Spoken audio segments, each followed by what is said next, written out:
In the ongoing drama of evolution, species come and go. They live, they compete, they die out.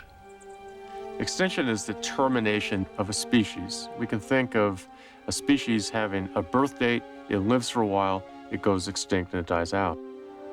95 to 99% of all species that have ever been on the planet have gone extinct. On average, a species dies out after 4 million years of existence. It could take less time, it could take much more. But it's all part of the normal process of extinction. Always there, always happening. Conditions change.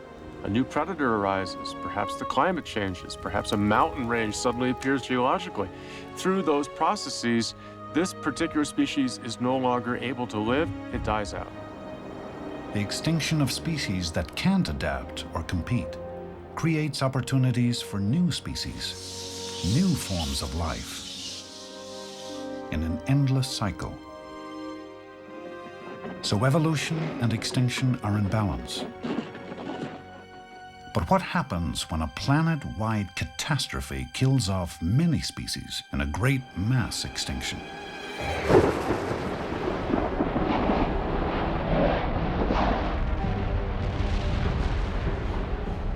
The game of evolution has changed its rules a little bit when one of these massive extinction events takes place. Suddenly, you've leveled the playing field. It was a level playing field that made our very existence possible after a mass extinction 65 million years ago. Now it's we who may be causing a new one, but this time we may not be as lucky as we face evolution's severest test.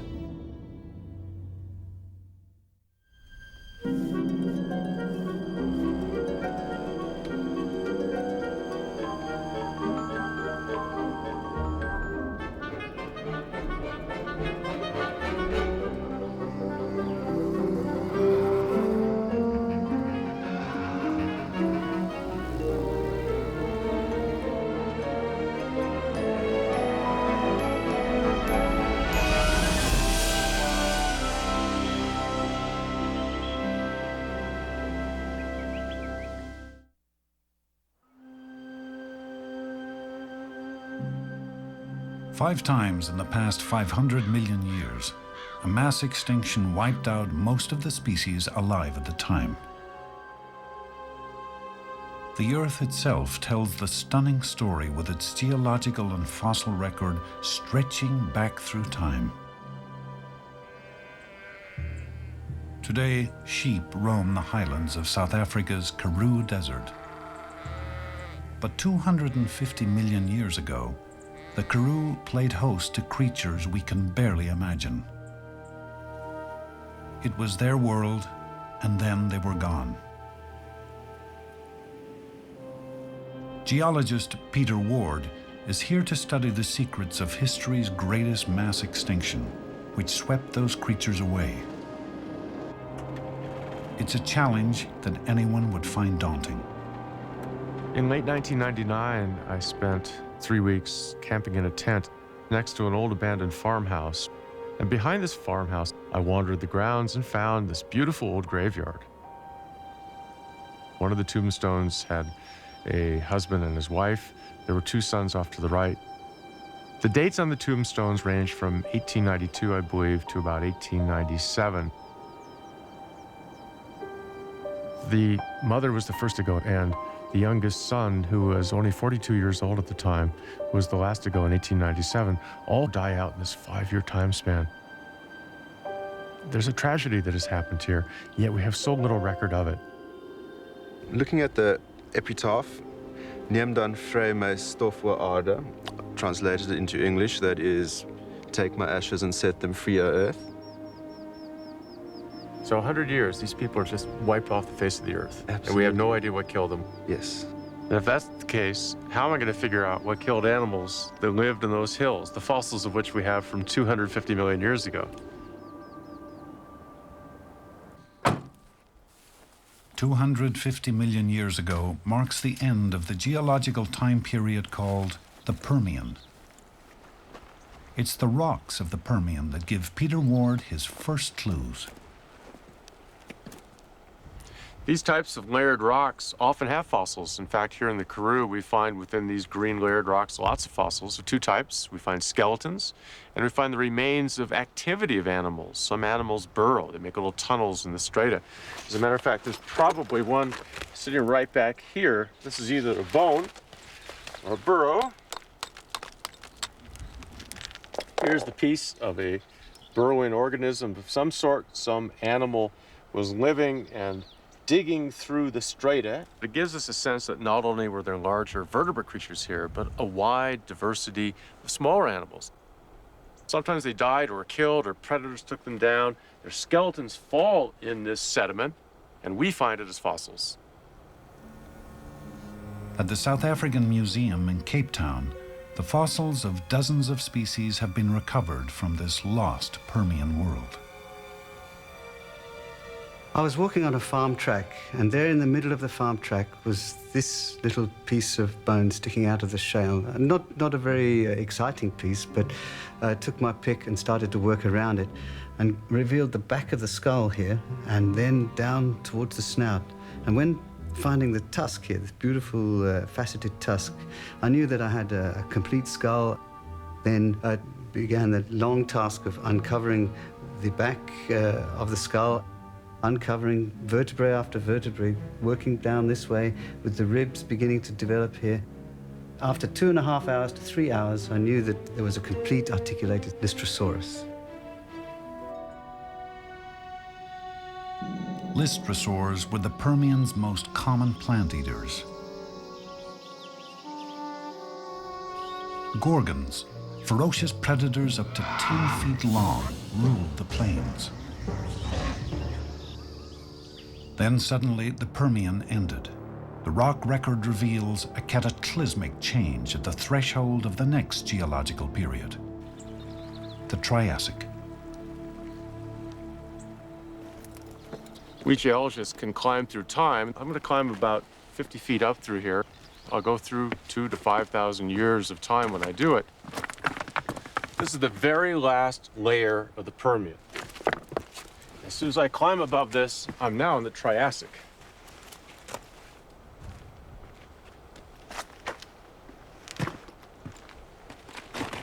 We're sitting in the very bottom beds of the Triassic. In these beds, we have no fossils whatsoever. All the Permian creatures that we saw right down there have disappeared entirely.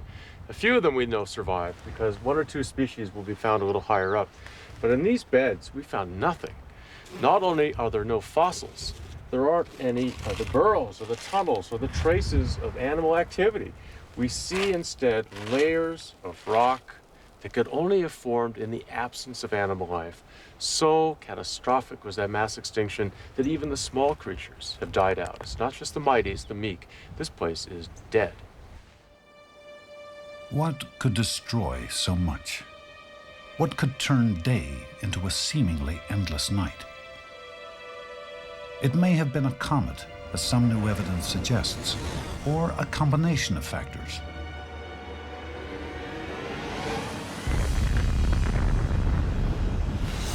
Sea levels dropped.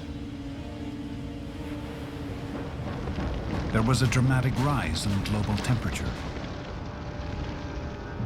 Volcanoes erupted, depositing 1 million cubic kilometers of lava. The atmosphere changed as the level of carbon dioxide increased. Ecosystems around the world were ravaged. Mass extinction followed. The most dramatic turn possible in the course of evolution. The Permian extinction was a time when if you were playing Russian roulette and you had a gun with 10 chambers in it, you put 9 bullets in it, spin it, put it to your head, you've got 1 chance out of 10 of surviving. In a mass extinction, when species die, they don't die alone. The collapse of one species helps bring down others. You could almost analogize that to a house of cards. Each species props up another in a sense. Because the creature that you eat is that card that is sitting under you that gives you your energy.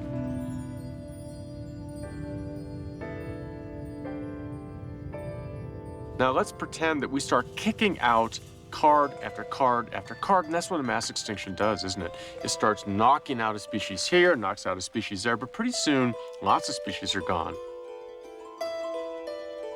And it's not just the disappearance of species now, the whole house of cards falls down.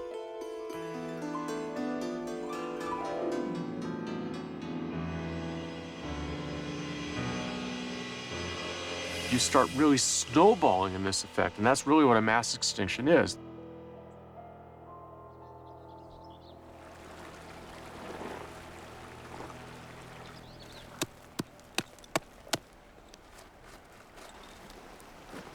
The rocks tell the extraordinary story of what happened next. Above the barren layer, new signs of life. We know that very few animals that were present prior to the extinction here survived it.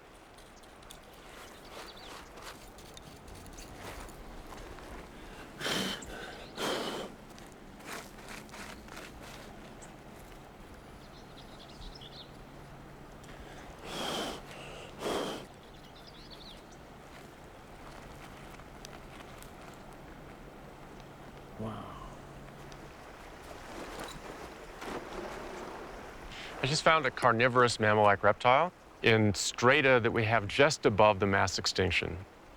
This is a creature that has survived it.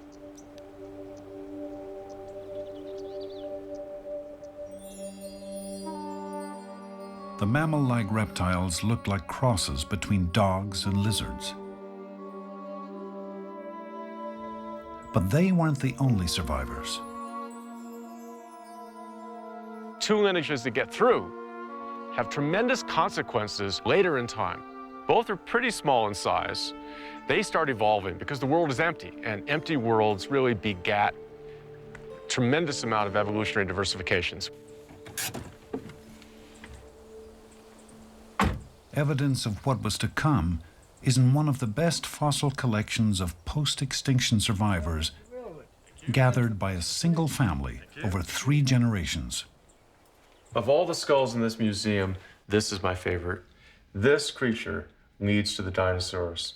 At the same time that it exists in the earliest Triassic period, right after the mass extinction, we find a second small carnivore, very different. This little skull is the species that leads to us. Two of these predators, the small mammal, the larger reptilian creature that becomes the dinosaurs, really duke it out in head-to-head competition. In the Triassic period, there's a clear winner, the dinosaurs. It took around 20 million years for the first dinosaurs to evolve, on their way to the giant creatures we think of today. Dinosaurs get big, they're baroquely diverse with all kinds of weird adaptations, with armor, with predatory animals, with bird-like animals, the dominant animal features of the landscape. Mammals just scurry around in the shadows. They're small, shrew-like or rat-like in many ways. They look like some of the least dramatic things we have today. Michael Novacek has been fascinated by dinosaurs ever since he learned of a series of expeditions to the Gobi Desert. My personal history with the Gobi started a long time ago. I was 7 years old. There was this very dramatic explorer, Roy Chapman Andrews, who wanted to go to Central Asia to look for early humans and ended up finding a lot of dinosaurs. He wrote books about it, and kids loved those books, and I was one of those kids. In the 1930s, Roy Chapman Andrews made several trips to the Gobi. Traveling in style, he brought along 6 motor cars, a team of scientists, and 100 camels. He didn't find evidence of early humans, but he did find something far more ancient. Buried in the sandstone were 80-million-year-old dinosaur bones and eggs, and fossils of tiny mammals. Mammals were part of the dramatic finds that the Andrews expedition uncovered. They weren't the biggest things. A lot of these mammals are little nugget-sized creatures. But they were very, very important to science because at that time, we knew virtually nothing about mammals that old. Mammals so old that they lived alongside of the dinosaurs nearly 100 million years ago. The Gobi Desert is one of the most isolated places in the world. When China reopened it to foreign scientists more than a decade ago, they flooded in. Most, including members of Novacek's team, were looking for dinosaur fossils. The desert had what they wanted. More of those extremely rare dinosaur eggs. But this time, Novacek was after something even rarer. We were actually heading a little west, but en route, our gas tanker got stuck. And so we had to dig it out. And as the truck was being excavated, a few of us took a couple jeeps up to a little hill. And there I saw a mammal skull just lying on the ground. And about every 15 minutes, it seemed, someone said, "I got a mammal." And then I'd say, "I got one too." We had about 50 mammal skulls by lunchtime. We had already matched the amount that's been recovered from the Gobi entirely over a period of 7 decades.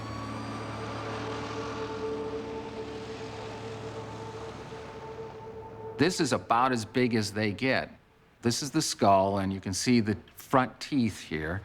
It's really no larger than a squirrel, or what we would call a small mammal today. It contrasts dramatically with some of the smaller skulls. This encompasses practically the entire size range of mammals during the time of the dinosaurs. Like many of their descendants today, the mammals survived by being nearly invisible. They were nocturnal. They scavenged. They reproduced quickly. Mammals are beginning to get better developed brains. The eyes are becoming larger. And even in the skeleton behind the skull, we see a number of very interesting transitional features. In the pelvic region, there's evidence of splint-like bones that suggest support for the abdominal cavity. And this probably supported a pouch, very much like living marsupials, like opossums and kangaroos. A transition between a more primitive egg-laying behavior and a more advanced behavior or more advanced reproduction that we see in today's placental mammals like us. But mammals remained second-class citizens in a world where dinosaurs ruled, until the inconceivable happened again, 65 million years ago.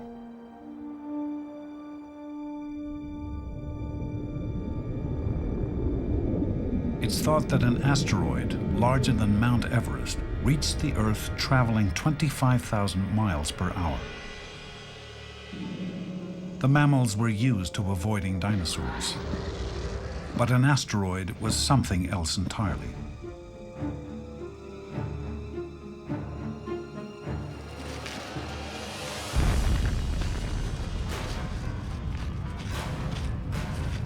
Known as the KT event, the impact changed the face of life on Earth.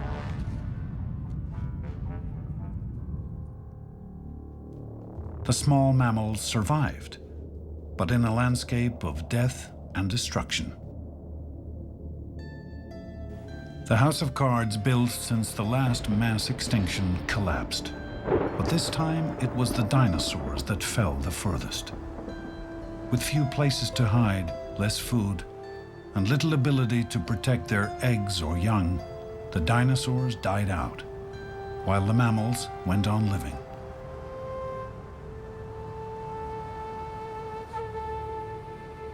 Mammals that survive this event stay small, maybe for a couple million years.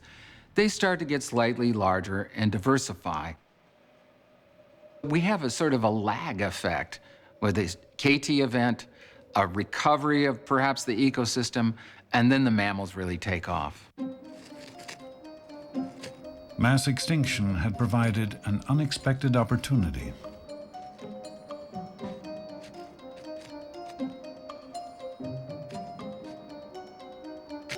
You can think of mammals after the KT event as colonizers. They first landed and made a toehold on a new land where there are lots of tremendous advantages to them, and they're not competing with these large, big, plant-eating or meat-eating dinosaurs. They spread out to all parts of the world. They competed and diversified until most of the largest animals on Earth were mammals. About 35 million years ago, mammal evolution produced the first true monkeys and apes from earlier, smaller primates. Then, generation after generation, the process of adaptation and change, of evolution, continued. Around 5 to 6 million years ago in Africa, the first human-like primates emerged. Some of their descendants would play an unprecedented role in evolution's future. They left their bones on the valley floor, in caves and on lake beds. They began to walk upright. They left their footprints in volcanic ash that hardened. One lineage branched. Some species went extinct, while others evolved into the ancestors of modern humans.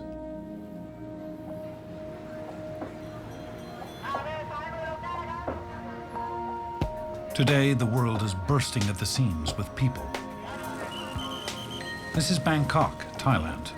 Population 10 million and growing. There are now 6 billion of us on the planet. Even the dinosaurs would run for their lives. We have caused the rate of extinction to soar. It's now over 100 times greater than normal.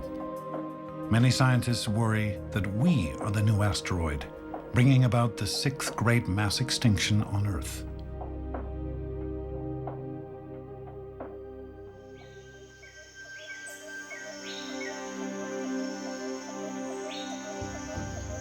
This is Kenkajaan National Park.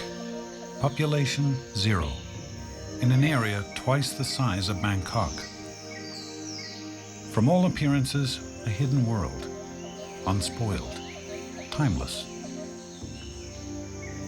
Just 300 miles from Bangkok, it's protected by natural barriers. The Tenasserim mountain range runs through it, creating a steep, rugged terrain. The forest is dense. The Petsbury River can be difficult to navigate. But no one knows if the animals living here have found a sanctuary or have disappeared from the forest. We're in grave danger of the empty forest syndrome. Having a beautiful, seemingly intact forest on the surface, but inside that forest, the natural components which maintain the flow of energy through the system, it's disrupted. Now, people say, so what does it matter if one component's gone? What if you don't have the Sumatran rhino? What if the civet species are all gone, or other things? But each thing has evolved to play an incredibly important role within this complex puzzle. Alan Rabinowitz wants to know if Kenkajaan has escaped the escalating rates of extinction found elsewhere.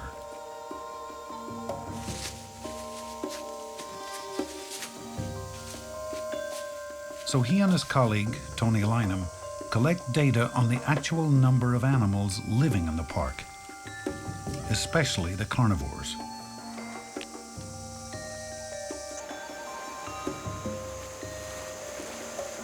Large carnivores, such as tigers, are often the first animals to be wiped out from a system.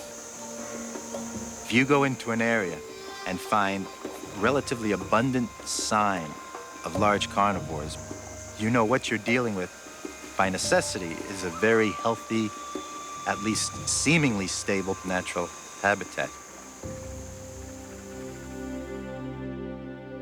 A typical habitat works this way. Sunshine, nutrients, and water make plants grow. The plants are eaten by herbivores, which in turn are eaten by carnivores. About 100 pounds of plants generally sustain about 10 pounds of herbivore, which sustain about 1 pound of carnivore. Healthy carnivores mean a healthy forest. When Alan Rabinowitz was here last, the news about the forest was good.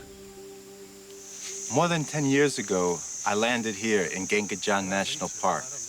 We got down in here, and I was very pleased to see that the place was beautifully intact in terms of the vegetation. But more importantly, I was able to find tiger sign virtually everywhere I looked. I would hike through small rivers, and there'd be families of otters starting to swim around me. Elephants came to my camp at night. Gibbons sang every single morning.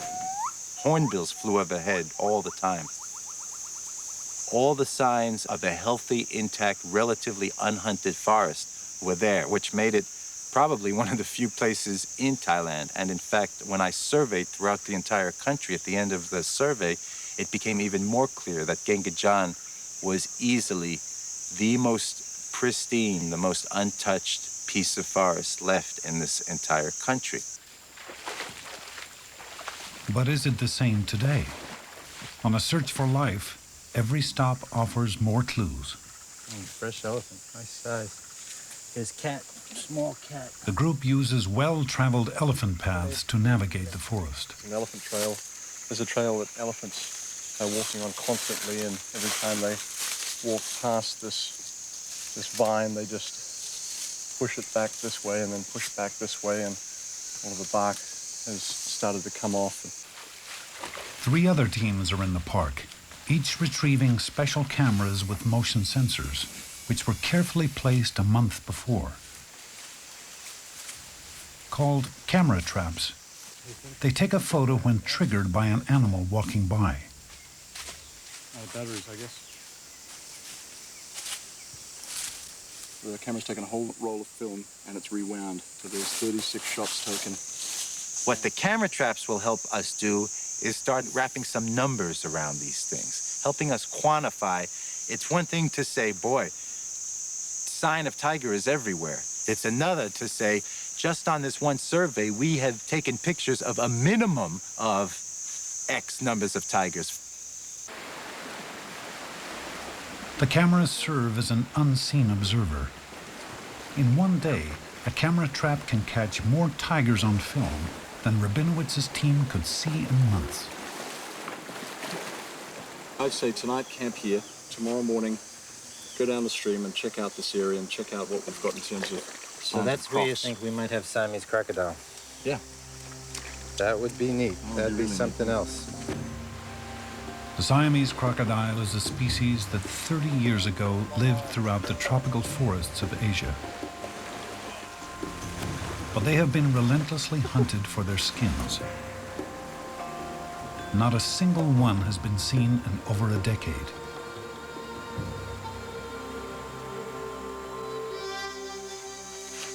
Is this it, Tony?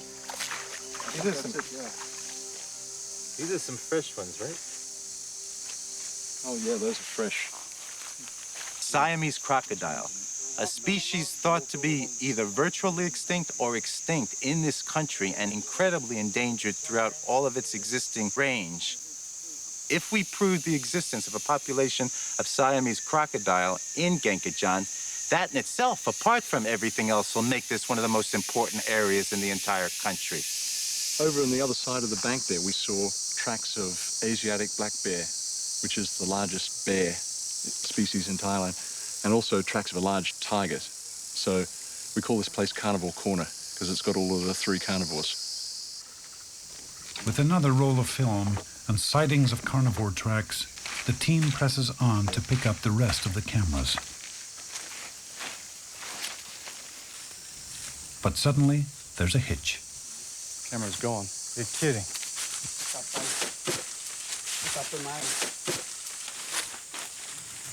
The camera's gone. Who the hell is this? Somebody stole it. Damn it, somebody stole it. Yeah, you can see it's been cut. It's been cut right here. Somebody's coming and cut the bamboo and taken the trap.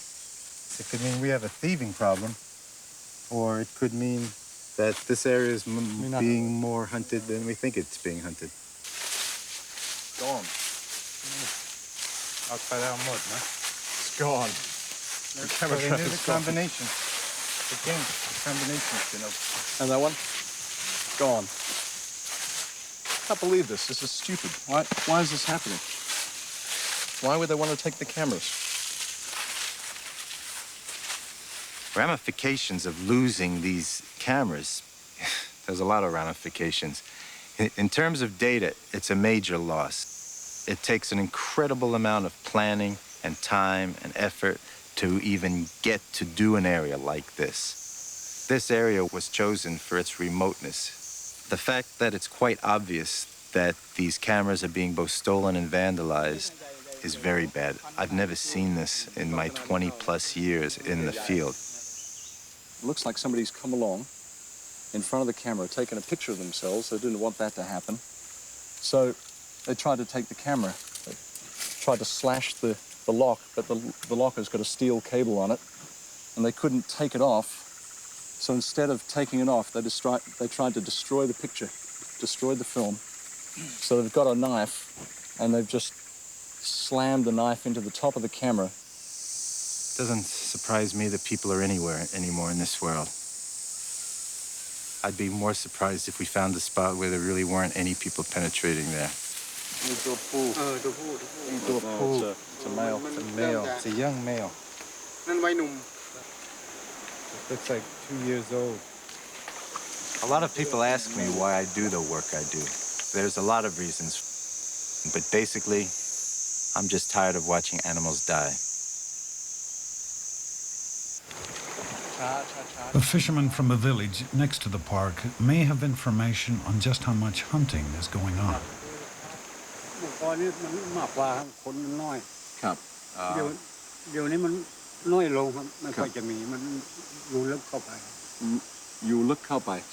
So now there are fewer tigers than before because there are more people here, and the tigers are found further into the forest. Ask him about snares.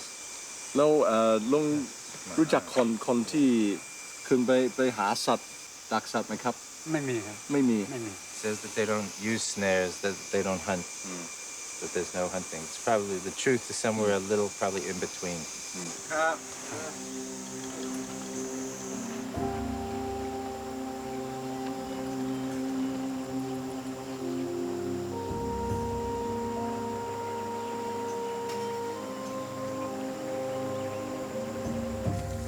Rabinowitz's team has retrieved only 3 cameras out of 10.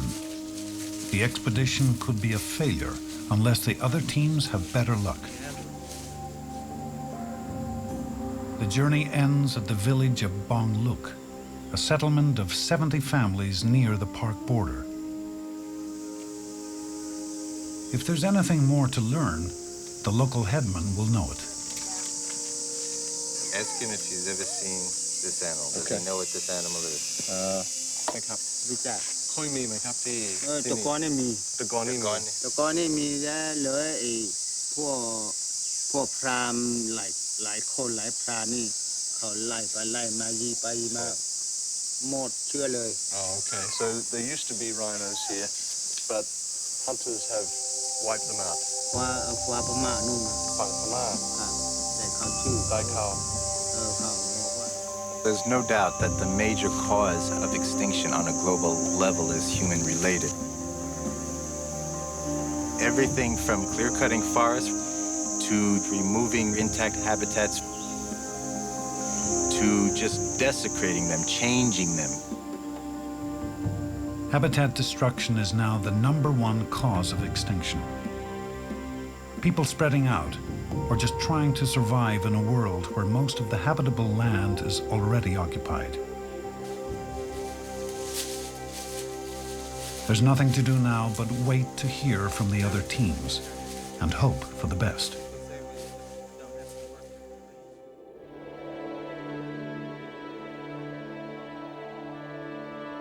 Thailand isn't alone. Hawaii is another once isolated place. For centuries, it's had to battle the number 2 cause of extinction: biological invaders, foreign species that can overwhelm native life. Born of lava from undersea volcanoes, the Hawaiian Islands were barren at first, and every species was an invader. The ocean swept in life. Spiders lifted into the air by their own webs were carried here. Birds arrived on the back of storms, carrying animal hitchhikers and the seeds of plants. Thousands of visitors made it by sea or by air and evolved into species that were found nowhere else on Earth. With little competition and few predators, they had found a paradise. But now the paradise is under siege. Paleoecologist David Burney, here with his son, is exploring the Hawaiian island of Kauai to better understand what happened after the Polynesians arrived around 600 AD. I'm trying to find sites that really give a general picture of what the whole landscape was like, where you have a record of plants and animals and human activity and everything that you could possibly reconstruct about the whole landscape. What I call my poor man's time machine. Gone. The time machine is a sinkhole where mud and water have preserved 10,000 years of Hawaiian evolution.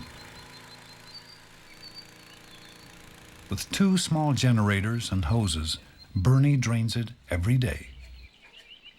I like to think of it as sort of like trying to open a window into the past, downward into the past. In order to get all of these different kinds of fossils that would give you details of nearly everything that was there,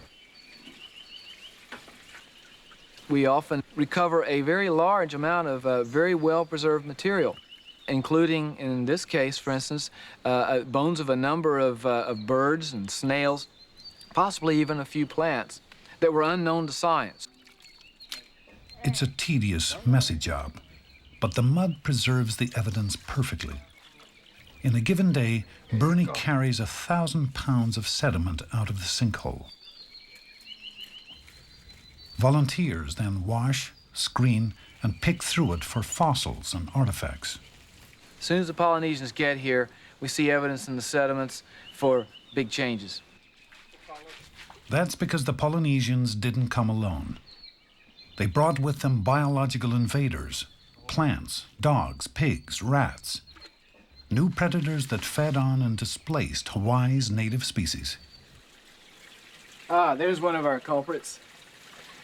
Jawbone of the Pacific rat, probably about 1,000 years old. Once we start finding these, a lot of the native species start rapidly disappearing. The sediment tells the tale. Over the ensuing 1,000 years or so, the human population grows. You know, at first we were talking about a relatively small number of people who came in outrigger canoes. Couldn't have been that many. But over time, the population on this island in prehistoric times built up to probably something like the population of the island today. There were a lot of people here. People have a big job transforming the landscape, cutting down trees, burning off the grasslands and the brushlands. And as a result of these impacts, then smaller creatures began to go extinct. At the time that Captain Cook arrived, the wave of biological invasions really crest. Suddenly there are all these goat bones and goat teeth in that layer. Suddenly there's a lot fewer birds and trees around. The Polynesians brought only a small number of species with them. Europeans have brought hundreds and hundreds of species.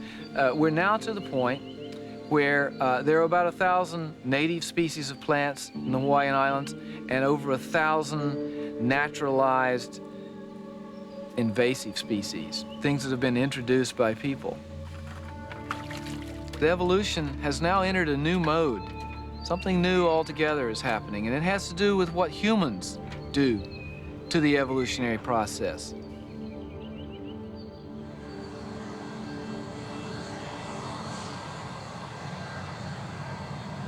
The invasion of Hawaii is a microcosm of what's happening throughout the world today.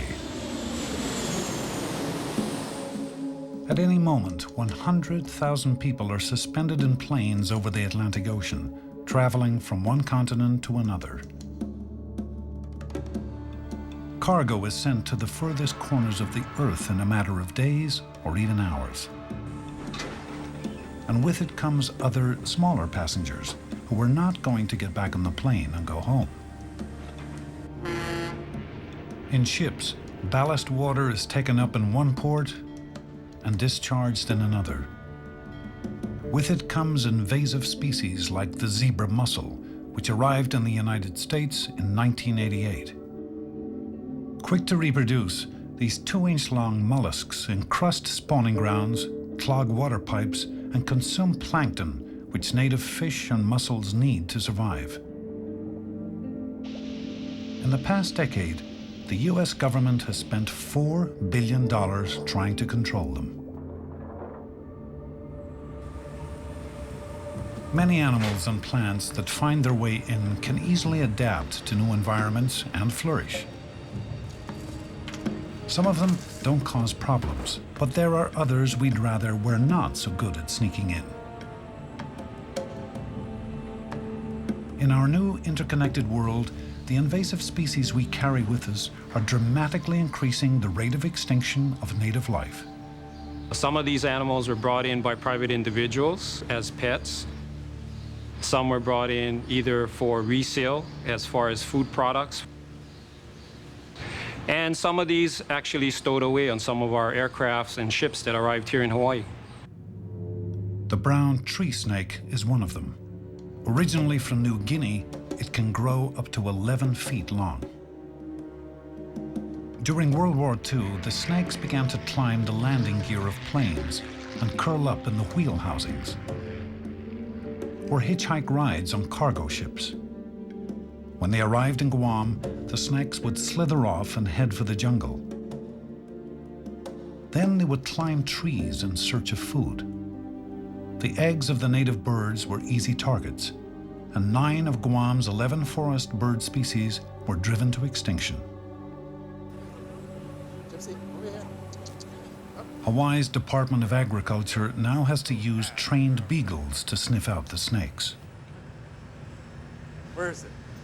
Down. This time, it's a test for training. But the next time, it will be for real. Good girl. The last brown tree snake that showed up here was found in the wheel well of a continental Micronesia 747 aircraft that arrived the day before from Guam. It does show that the snakes are getting up there. The main word for the Hawaii Department of Agriculture is that the brown tree snake becomes established in Hawaii. Hawaii leads the nation in the amount of endangered species. Okay? Many of those species are birds. Okay? If Hawaii loses on native birds, we also lose a lot of our native plants, and the whole ecosystem in Hawaii will be affected forever. And the paradise we know might not be around in years to come.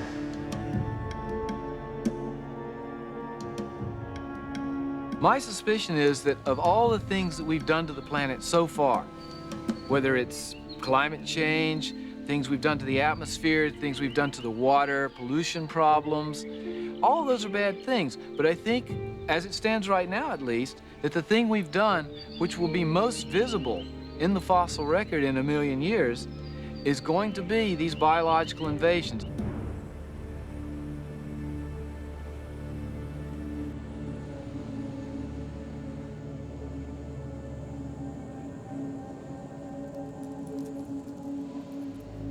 Scientists have a term for biological invaders.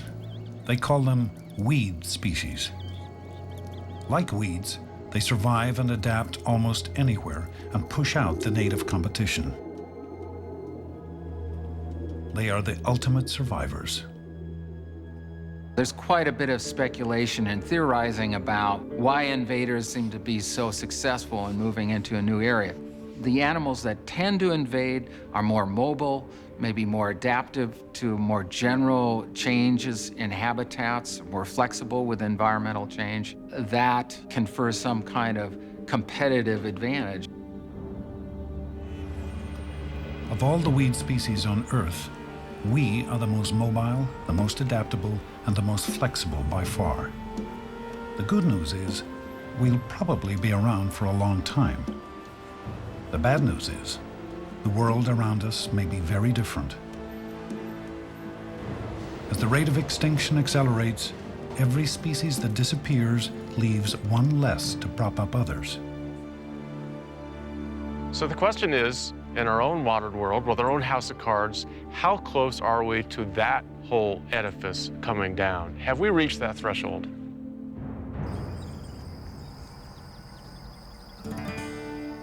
This is the Great Plains state of North Dakota, farm country. It's where one of the battles against human-caused extinction is being fought, only this time by pitting two biological invaders against each other. The enemy here is a weed called leafy spurge. So well adapted and tenacious, it threatens to kill off native grasses. It's already spread across 1 million acres. A century ago, pioneers accidentally brought it with them in bags of seed. Now the settlers' descendants are faced with the consequences. The leafy spurge limits the number of cattle that I can put in a pasture. I mean, they'll eat the grass that's in there, but if it's infested with leafy spurge, they just won't touch it. There's a milky substance to it, and it's pretty bitter. They don't like it.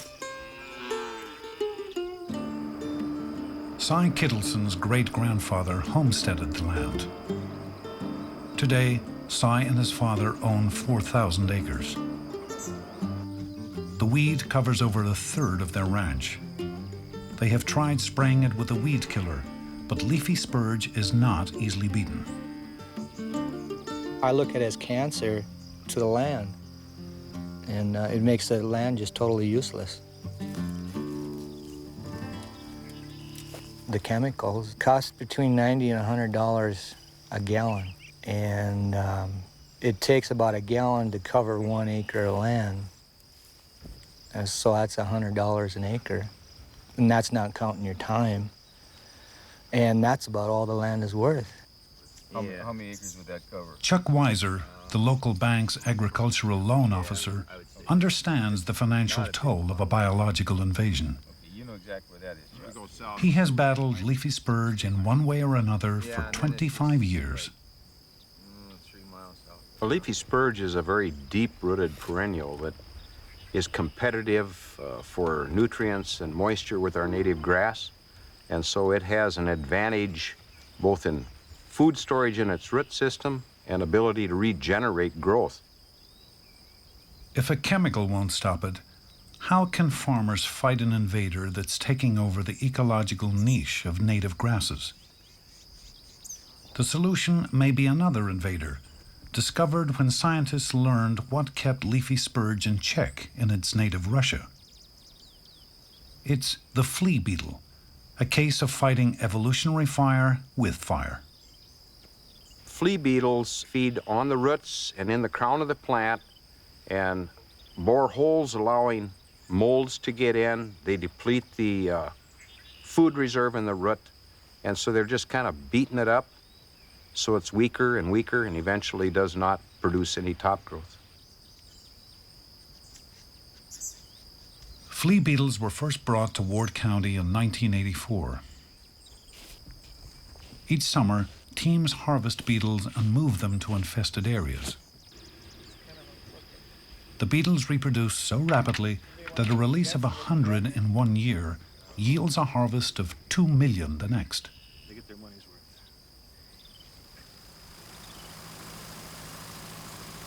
That just leaves the challenge of actually getting them to the right place. We found that on the large infestations of spurge in really rough country that's hard to get into, we can put out more beetles faster using a light airplane than any other method.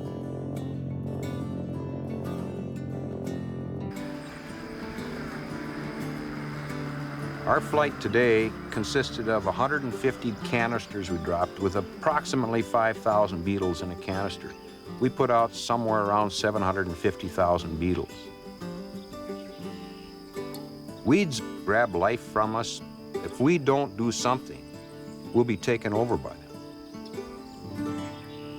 It started out small, and now every spring now I go out and harvest these bugs and spread them around, and I can really see some good results with it now.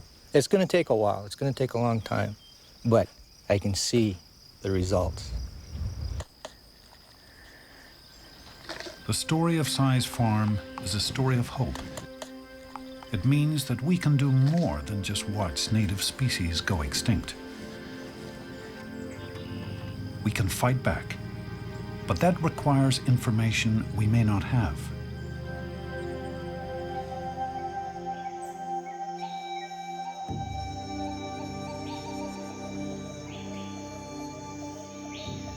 In Thailand, the research expedition is still waiting for the data it needs.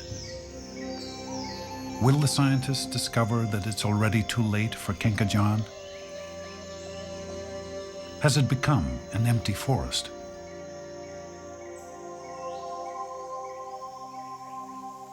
The other teams have collected all their cameras without trouble.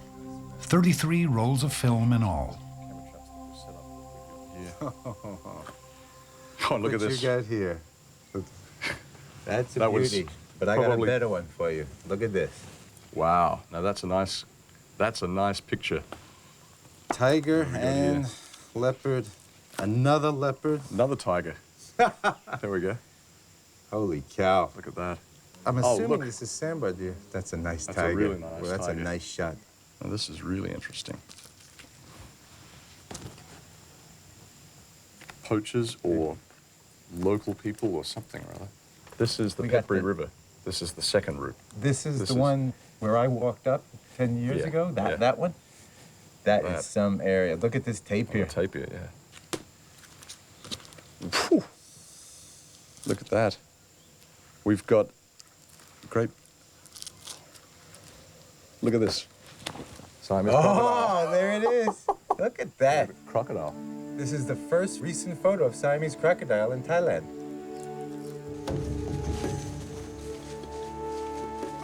While we were sleeping, while we were walking, while we were swimming in the river, all these animals were wandering around us.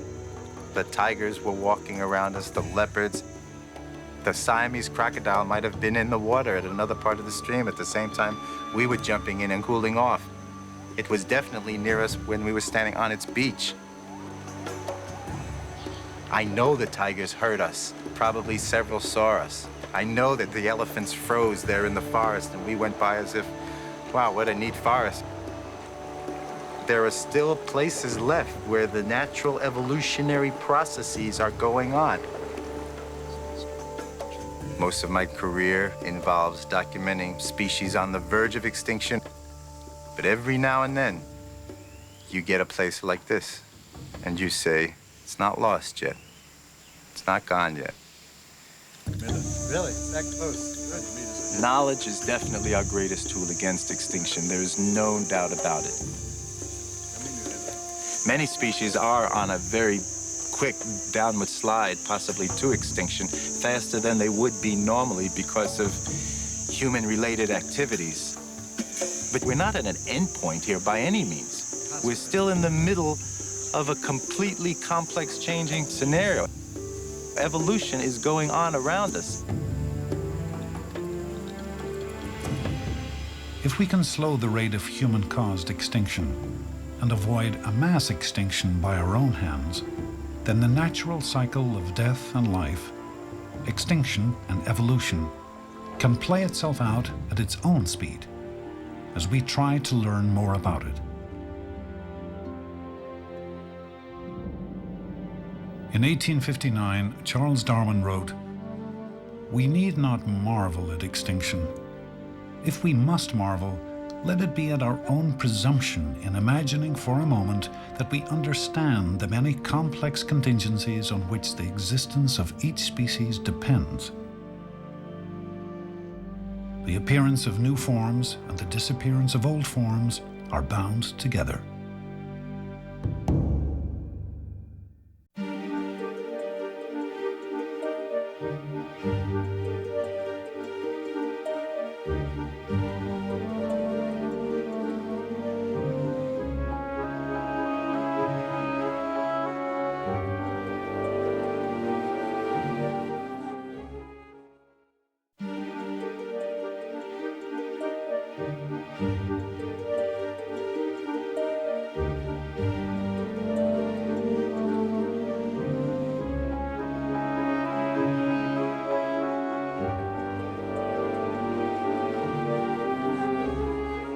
Continue the journey into where we're from and where we're going at the Evolution website. Visit www.pbs.org. The 7-part Evolution boxed set and the companion book are available from WGBH Boston Video. To place an order, please call 1-800-255-9424.